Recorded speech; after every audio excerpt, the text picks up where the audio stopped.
Today, we are unpacking a foundational, yet honestly frequently overlooked mechanism for global wealth creation, the digital land registry. We're going to dive into how cryptographic infrastructure is literally unlocking massive reserves of dormant capital across emerging markets. And let's be clear up front, this is absolutely not about speculative crypto. We are talking about institutional-grade trust and real-world collateral. Welcome to the Upside Journal Explainer. In 2026, domestic venture capital is struggling with extended exit timelines and dry powder gridlock. Yet, a sophisticated layer of cross-border diaspora business networks is quietly unlocking predictable, counter-cyclical returns in AI and climate tech.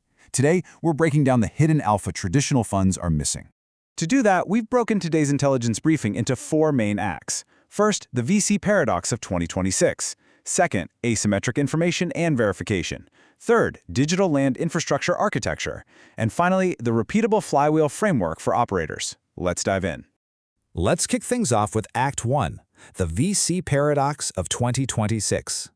We really need to start by looking at the severe administrative friction that's baked into legacy land administration. When you look at the traditional property registration workflow, the sheer dysfunction is staggering. You've got endless manual verifications, physical site visits, and middlemen at literally every single stage. All this multi-party friction creates a massive vulnerability to double spending, which is where a bad actor can sell the exact same piece of land to multiple buyers simply because these disconnected, paper-based ledgers don't sync up in real time.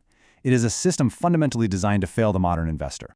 And to really quantify the magnitude of this gridlock, just consider this one metric. An estimated 78% of land in Ghana remains entirely unregistered. 78%. And that's not some isolated anomaly. It's a perfect snapshot of a broader systemic failure across emerging economies. We are looking at a dormant capital unlock of unprecedented scale here. Because think about it, when property can't be legally verified, it can't be leveraged. It just sits there as dead capital, totally disconnected from the velocity of modern credit markets. The contrast here is just night and day. On one side, you have legacy paper cadastres. They're completely opaque, incredibly slow, often taking years just to process a basic title transfer, and highly prone to fraud. But on the other side, immutable blockchain registries. By migrating to cryptographic ledgers, we instantly move to tamper-evident, real-time efficiency. This right here is the exact mechanism that transforms an illiquid real estate parcel into highly functional, transparent economic collateral. Okay, that brings us to Act 2. Asymmetric information and talent verification. So how do we actually fix this? We have to address the root mechanism needed to solve this foundational information asymmetry. Because before you can track what happens to an asset, you absolutely must be able to decisively prove who actually owns it. And this is where decentralized identifiers, or DIDs, come in. DIDs are secure, verifiable digital identities that use cryptographic proofs to validate ownership, completely bypassing those centralized, corruptible intermediaries we just talked about. Think of digital identity as the load-bearing wall of this entire architecture. If this layer is compromised, the whole ledger just collapses. Let's break down the mechanics a bit more. Traditional centralized ID systems, they're rigid and honestly easily exploited. Self-sovereign identity, or SSI, completely flips this dynamic on its head.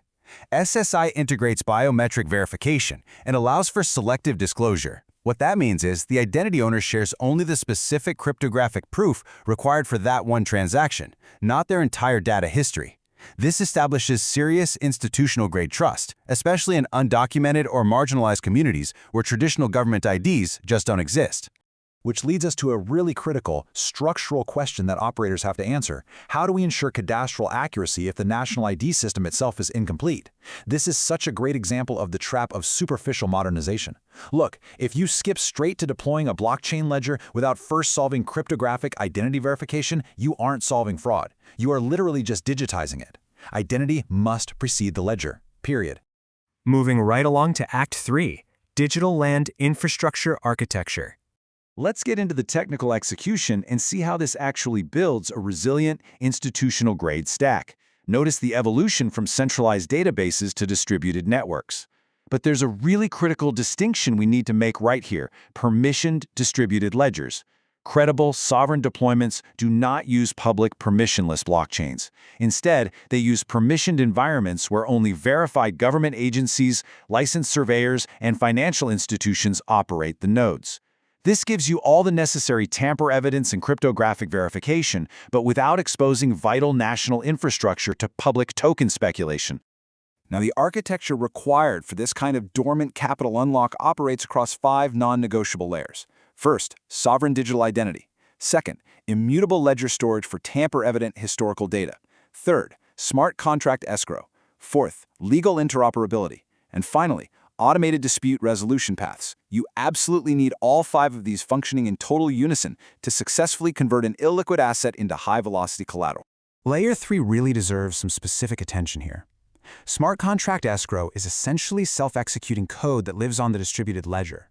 It programmatically automates the release of funds and the transfer of title the exact millisecond those predetermined conditions are met. It entirely removes the third-party broker from the equation.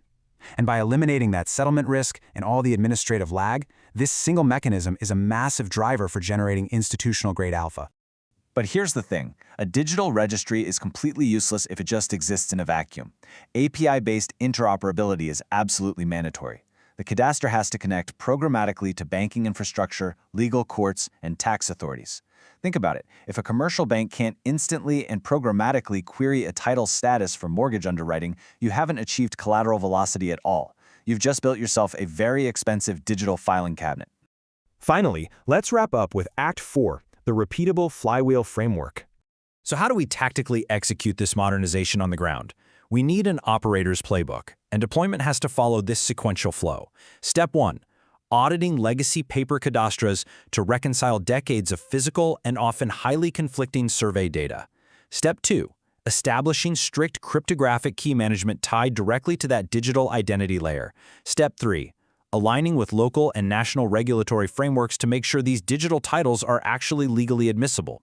And Step 4. Scaling this infrastructure across cross-border diaspora corridors to inject immediate institutional trust and liquidity.